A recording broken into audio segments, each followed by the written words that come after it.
Ahimsa is a Sanskrit term meaning to do no harm or to avoid all forms of violence.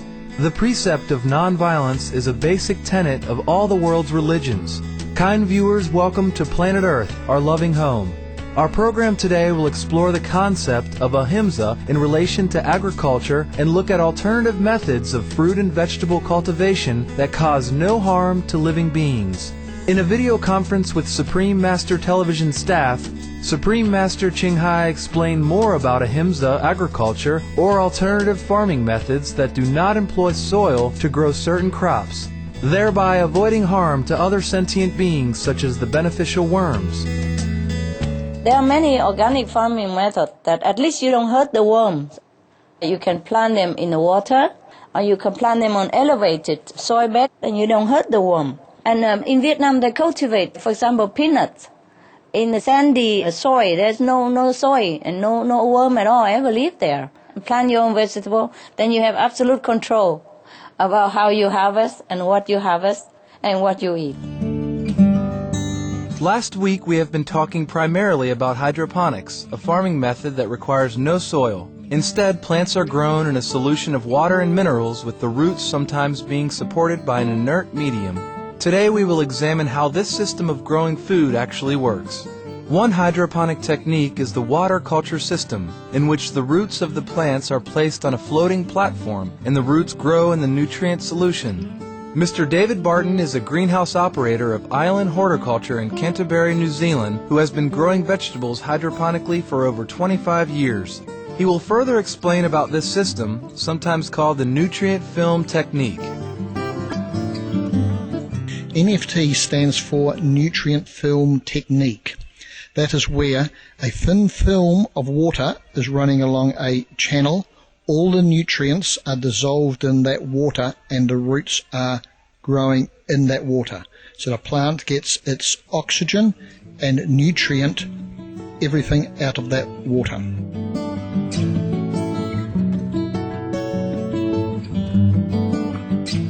A second and by far the more widely used type of hydroponic system is the drip system, in which the plants are placed in an inert growing medium. Then a drip line, which is a hose filled with tiny holes, is placed near the root of the plant, allowing the nutrient solution to be dripped directly onto the base of each plant.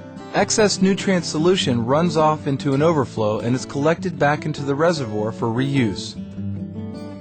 The plant is getting its water and its nutrient out of the water, and it is fed by a dripper which is linked to a light source. So the higher the light, the more water and nutrient that plant gets. So we're matching the demand of the plant with the conditions of that the plant is growing in. This gives us very, very efficient use of nutrient and water and virtually no waste. These plants have been planted out for 2 days. They are all grown in a grow wool cube, which is manufactured from rock, spun basalt rock.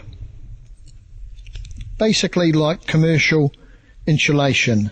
You can see the roots growing through the media and out the bottom. These are simply sat on our pillow of media, which we use cocoa peat, and each plant is fed by a dripper. You can see the water now going, feeding each plant. Several types of inert mediums such as vermiculite, perlite, expanded clay, rock wool, or cocoa peat can be used. These inert materials are disease and worm-free and can hold varying quantities of both water and air, which aids in root growth and development. They also provide support for plants, allowing for a wider variety and larger plants to be grown. Behind us, at my feet, we have a slab of cocoa peat, which is the substance that we're growing in. Cocoa peat is the waste product from the husk of the coconut. It is graded and compressed into a pillow. We put that onto a hanging gully, and it is fed water and nutrient. Okay, the cocoa peat, as you can see, is quite a fine substance. There is nothing but pure cocoa peat. The cocoa peat is inert, it contains nothing at all, so everything that the plant requires to grow, we give to the plant. We give the nutrient to the plant in the right proportion that it will grow to its very, very best. Any plant that is growing very, very well, the produce from that plant will be good for you. The important thing is we must keep the plant growing very well without stress. Almost any type of plant can be grown using hydroponics. You can grow strawberries, you can grow lettuce, you can grow silver beet, you can grow beans, tomatoes, cucumber. The list is endless. With lettuce, you need a media or straight pure film of water NFT. With silver beet, because of its root structure, there a media is better. That can be just a fine shingle, crushed metal, or in our case cocoa peat. You can have a variety of different systems in the one basic setup. Hydroponics is actually very simple to apply, and even home gardeners can grow produce without the use of soil.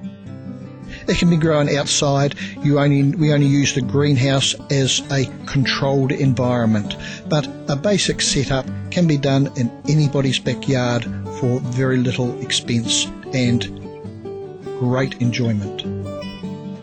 You're watching Planet Earth, Our Loving Home. When we return after these brief messages, we'll learn more about hydroponic farming, one of the ahimsa agricultural methods in which no worms are harmed in the cultivation of crops. Please keep your dial tuned here to Supreme Master Television.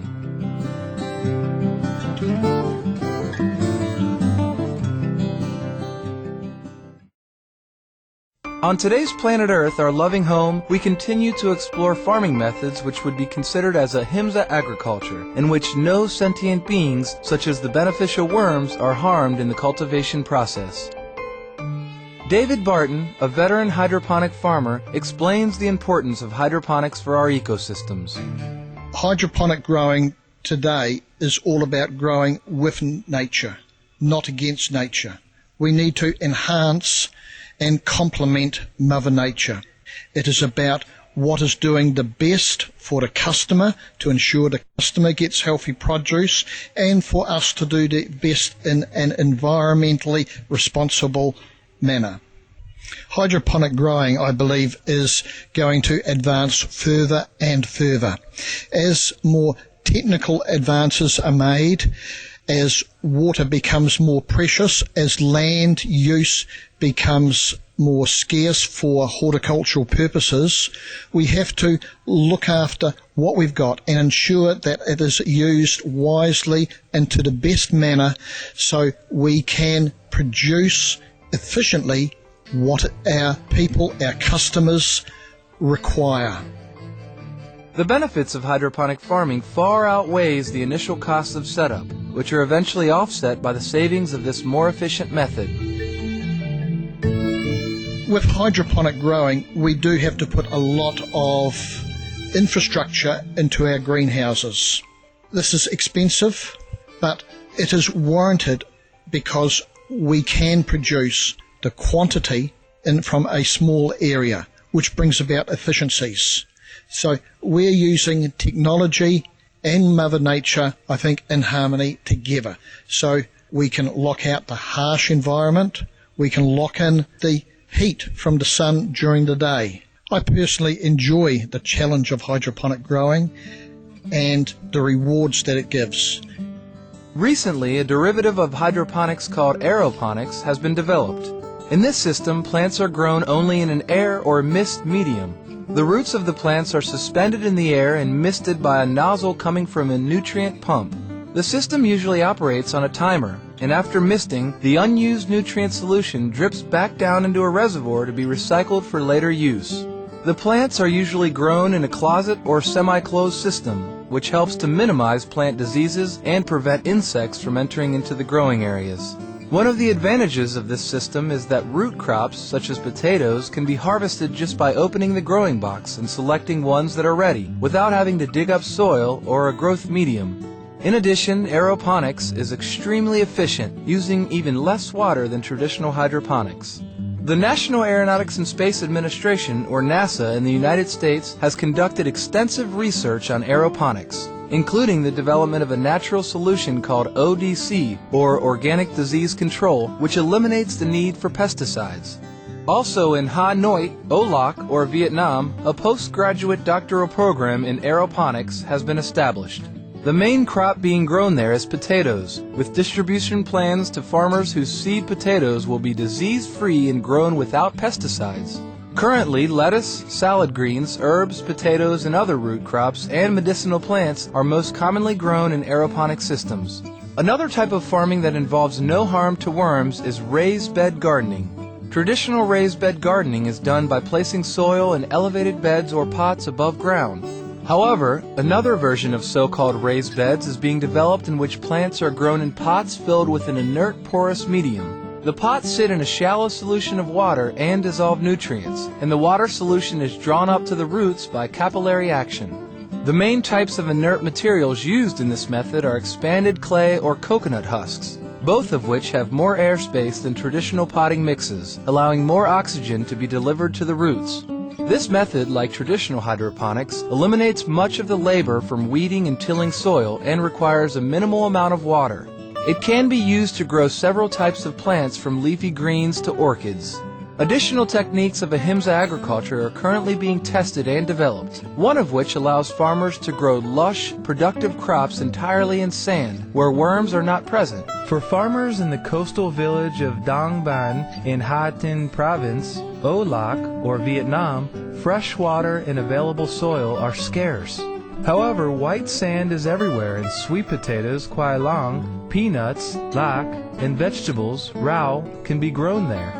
Peanuts are grown from November to April, while the season for sweet potatoes is August to January. Another area, Bai Yu, also specializes in planting sweet potatoes in the sand along with other vegetables such as lettuce. If provided with sufficient water, sand can provide abundant produce. For many years, farmers in China have grown plentiful crops in the sand washed up in drifts by the Mekong River. Crops such as peanuts, corn, and sweet potatoes are planted at the end of the rainy season around October and harvested around March. The roots of the plants are nourished by the retreating water table in the sand. The effects of global warming is seen through the shortages of both water and food. With these highly efficient types of farming that also respects all life, may more people opt for this viable solution of organic vegan food production. Thank you for joining us for today's Planet Earth, Our Loving Home. Our show airs every Wednesday on Supreme Master Television. Up next, stay tuned for enlightening entertainment right after noteworthy news. May your life be graced with abundant fulfillment and happiness.